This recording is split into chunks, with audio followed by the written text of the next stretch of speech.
Welcome to LSB Feaster's Radio Aircheck and Classic TV channel.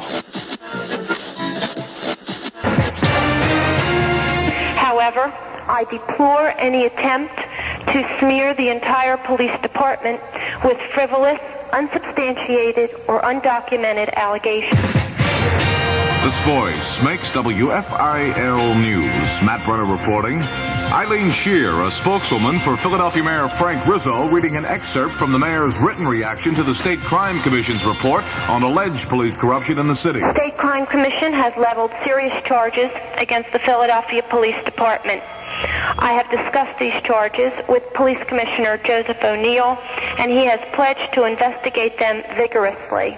If criminal action is warranted, he will proceed quickly and without favor. His Honor, the mayor is not the only one slightly miffed over the scheduled release of that report, which is set for 10:30 this morning. Fraternal Order of Police Counsel Anthony Perillo tells 56 News. The purpose of the Crime Commission is to recommend legislation to the legislature, not to call press conferences and to give out half-truths or truths that aren't the facts that will never be proven in court.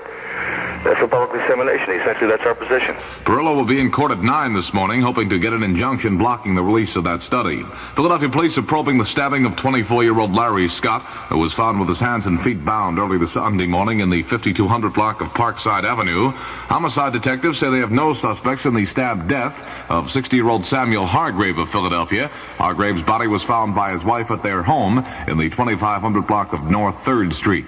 Temple University has been told to step up its efforts to get more patients into the recently opened Woodhaven Center for the mentally retarded in Philadelphia. 56 Newsman Tony Bruno has a report. Welfare Secretary Helene Wohlgemuth says she is gravely concerned that Temple, which operates the home, had admitted only 4 residents, although the center is expected to have 165 residents by July of this year.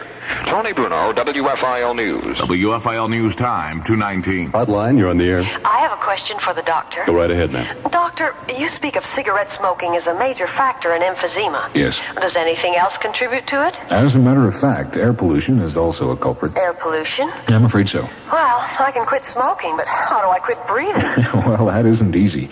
Best thing to do is to try to avoid being out for prolonged periods on days when pollution is heaviest. Thank you, doctor. Hotline, go ahead, you're on the air. Doctor? Yes, sir. Is there any cure for emphysema? Well, so far, we haven't been able to repair the lung damage caused by the disease, but with proper treatment, we can alleviate it to the extent that the patient can live a fairly normal life. Oh, really? If we catch it early enough. That's very important. Well, thanks very much, Doctor. I appreciate it. Hotline, you're on the air. Doctor, how will I know whether I have emphysema? Well, early symptoms are usually shortness of breath, labored breathing. I see, and if I have these symptoms? Get in and see your doctor right away. Thank you. This reminder from your lung association. It's a matter of life and breath.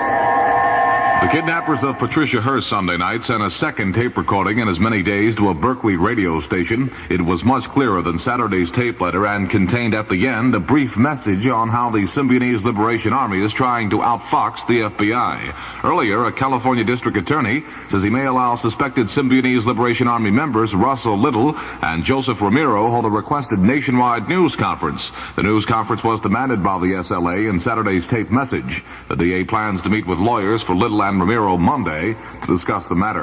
A 4-day-old strike by San Francisco city workers has crippled public health care, transportation, schools, sewage, and other services. No bargaining talks have been scheduled following a breakdown in talks Saturday night.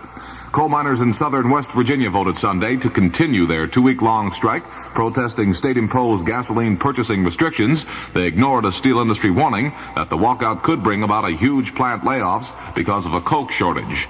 Energy officials say the end of the Arab oil embargo will not mean an end to shortages.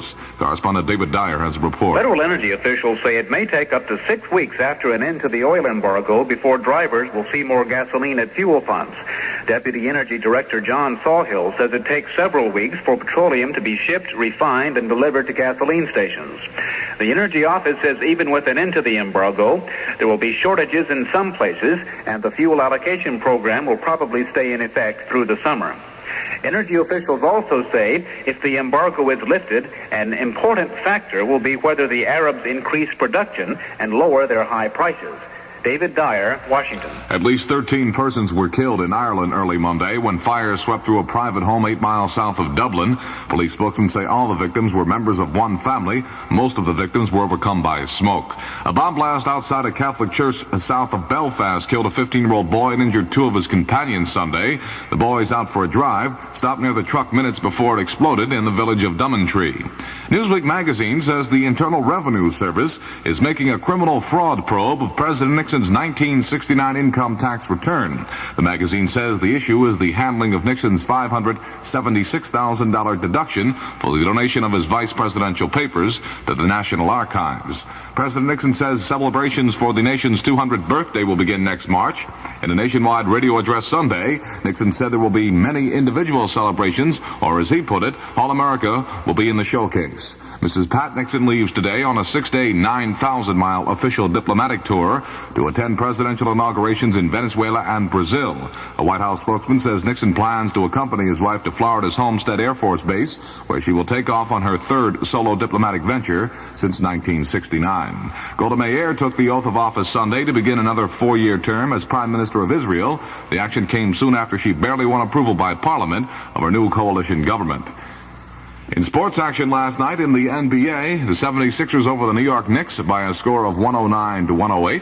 Elsewhere, it was Boston 94, Los Angeles 82, Capital 117, Golden State 107, Detroit down Atlanta 116-111, Buffalo over Portland 122-112, and Houston got by Cleveland by a score of 113-108. In the NHL, the Flyers over Buffalo by a score of 4-3. The Flyers now lead in the NHL's Western Division by 7 points. Elsewhere, it was Minnesota 8, St. Louis 1, Atlanta blanked Detroit 4-0, Montreal over Pittsburgh by a score of 5-4, and the New York Rangers down the New York Islanders 4-2. In exhibition baseball action yesterday, the Phillies won their first Grapefruit League game. They crushed Boston by a score of 9-2. WFIL News Time, 2:24.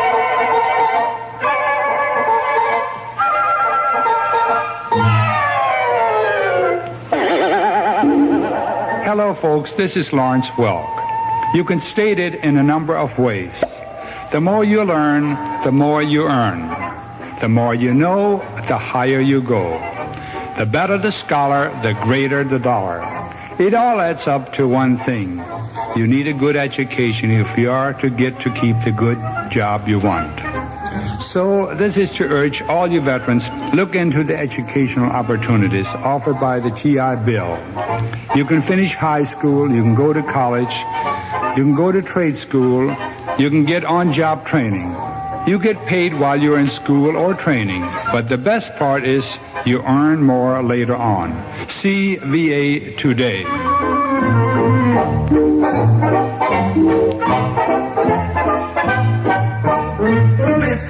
Forecast. Clear and cold overnight. Sunny this morning, becoming partly cloudy this afternoon. The overnight low 25. Today's high 45. The winds are at 12. WFIL temperature 34.